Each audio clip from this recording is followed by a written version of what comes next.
Guys, good evening yon. So, ngayong gabi, meron naman tayong i-upgrade. So, isang ENC air supply pole. Pero bago natin i-upgrade, i-repair muna natin siya. So, isa siyang EC308. May problema to sa selector. Yung semi niya is nagpupuno-auto na. So, check natin kung cut-off level or baka sa switch na naman ang problema. So, yun guys, disassemble na natin. Then, after natin mag-disassemble, set natin to high speed, 450 FPS. Then, ASS MOSFET guys. Yun. So yung brushless motor to follow na lang kasi medyo matagal yung delivery. So yun guys, start na tayo. Yun, simulan na natin ito.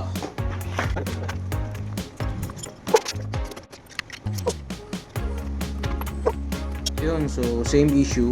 Kaya wala na yung semi niya, nagpupuloto na. Putol na yung cut-off lever. Ayun.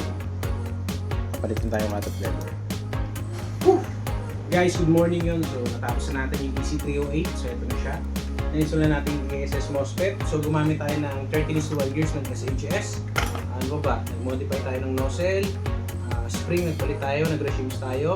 So, yung cut-off lever na putol. Ito yung pinaka-problema niya kung bakit nagpupuno ito na yung semi niya. So, naayos na rin natin. Sa motor stock pa. Hindi pa dumating yung brushless na ikakabit natin. Pero soon, kakabit natin yung brushless. Then, nag-upgrade tayo ng barrel at half of rubber. Then, ito na yung FPS niya guys, yan.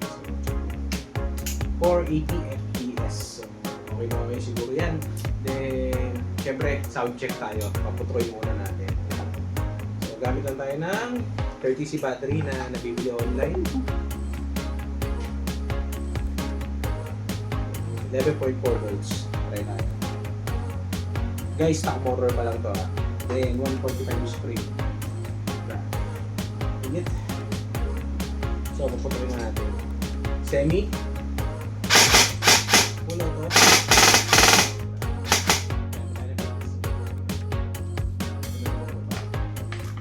PC battery. Blitz. So, testing ulit. Semi. Puno to. Ganun siya kaganda guys. So, stock motor pa lang yan ha. Ano pa pagdating ng brushless motor. So, yun sir, sa owner nito.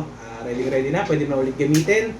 So, ilalaro muna ito ni owner. Then after ng game is magpapalit kami ng brushless motor. So, yun guys, abang tayo sa update kung gaano nakataas yung rate of fire nito after natin magpalit ng brushless motor. So, ang in-order natin is 39k RPM yata or tingnan natin kung 48k RPM yung gagamitin natin.